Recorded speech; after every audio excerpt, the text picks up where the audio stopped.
Selamat datang para mahasiswa baru Program Studi Indonesia Fakultas Ilmu Pengetahuan Budaya. Perkenalkan, nama saya Sunuwasono, saya Ketua Program Studi Indonesia Fakultas Ilmu Pengetahuan Budaya UI.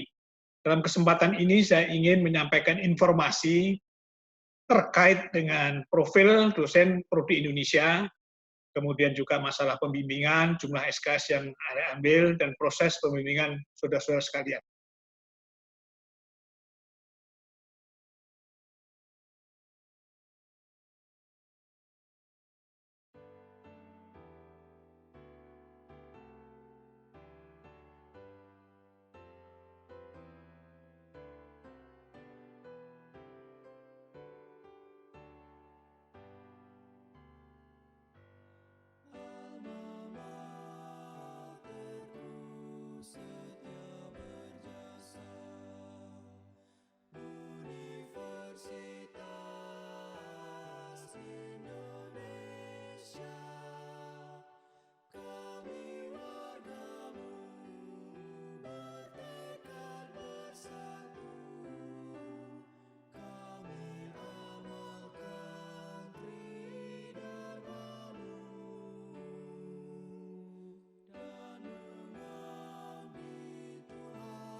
Saya ingin menjelaskan pembimbingan akademik.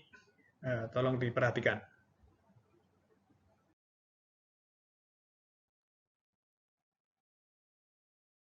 Ya, saudara-saudara sekalian, nanti setiap mahasiswa ya, itu akan punya ya, yang namanya pembimbing akademik. Nah, ini tugasnya, pembimbing akademik adalah yang keempat ini ya.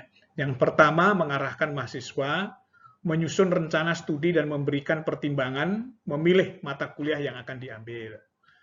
Nah, yang kedua, menyetujui IRS. Kalau sudah disusun, tentu pembimbing akan menyetujui IRS mahasiswa dalam sistem informasi akademik. Yang ketiga, memberikan pertimbangan kepada mahasiswa tentang banyaknya SKS yang dapat diambil. Jadi meskipun sebetulnya di SIAK sudah tertera, ada kalanya juga perlu seorang pembimbing akademik itu memberikan pertimbangan. Kemudian yang keempat itu mengikuti perkembangan studi mahasiswa yang dibimbing. Jadi Anda akan diikuti, ya akan dipantau terus ya dari awal sampai akhir ya sebelum Anda lulus ya di program studi Indonesia. Nah, ini adalah nama-nama pembimbing saudara ya. Nah, di SIAK nanti sudah tercantum semua, tapi ada 8 kebetulan dari sekian dosen yang ada diambil 8. Yang pertama saya sendiri Sunuwasono, kemudian nanti Pak Untung Yuwono, Pak Muhammad Yusuf, Ibu Mamlah Hatun Buduro, Ibu Niken Pramanik, Ibu Priscilla Fitriasih Limbong, Ibu Din Rovita, dan yang terakhir Ibu Sri Munawarah.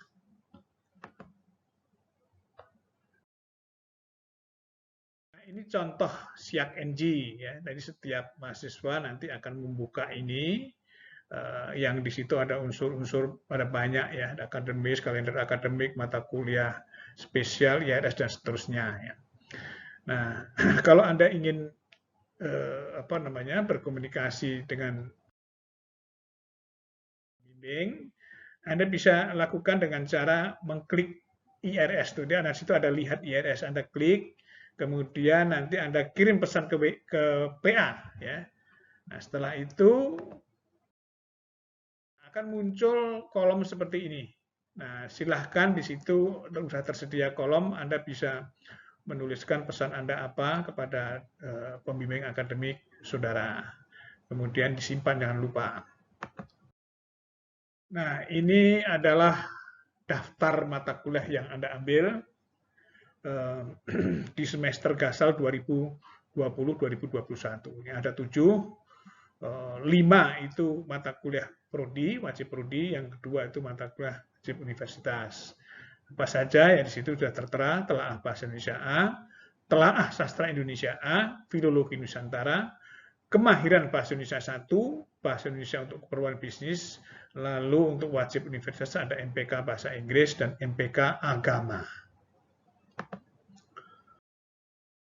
Saudara-saudara sekalian, sebelum kuliah tentu ada persiapan ya. Ini ada masa prakuliah. Ini perhatikan butir-butir yang berikut, ini penting sekali. Mahasiswa baru angkatan 2020 itu akan dibagi menjadi 2 kelas. Nanti ada kelas A dan kelas B. Nah, setiap kelas itu ada ketua kelasnya. Ya. Jadi mahasiswa nanti menunjuk seorang ketua di setiap kelas. Ya, kelas A siapa, kelas B siapa, itu serahkan kepada saudara sekalian. Kemudian ketua kelas yang ditunjuk ini nanti akan dibantu oleh ketua IKSI, lalu berkoordinasi dengan dosen pengampu mata kuliah. Jadi kalau Anda mau mengikuti kuliah, katakanlah misalnya telaah bahasa Indonesia A tadi, nah nanti Anda akan ditunjukkan oleh ketua IKSI, ya. Nah, pada awal-awal itu nanti akan ada koordinasi, setelah itu nanti akan jalan sendiri. Kemudian perkuliahan pertama dan seterusnya itu silakan Anda menunggu informasi dan instruksi dari dosen yang mengampu mata kuliah itu.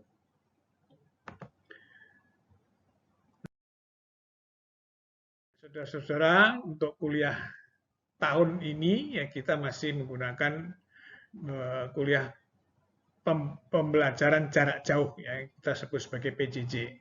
Nah, untuk pelaksanaan kuliah ini ada 4 medium yang bisa digunakan. Yang pertama itu EMAS, ya, e-learning management system. Nah, itu nanti penggunaannya akan bisa dilihat ya, panduannya bisa dilihat di web yang tertera di layar itu. Kemudian juga kita juga menggunakan medium rekaman, ya, yang direkam itu bisa PPT, bisa voice note, bisa juga video rekaman. Kemudian sarana yang ketiga atau medium yang ketiga adalah live meeting. Itu seperti Google Meet, Zoom, dan sebagainya. Dan yang terakhir ini yang justru sering dipakai, ya, setiap kuliah apapun pakai ini, ya, ini tidak boleh tidak, adalah melalui grup WhatsApp. Ya. Saya juga melalui Google Classroom.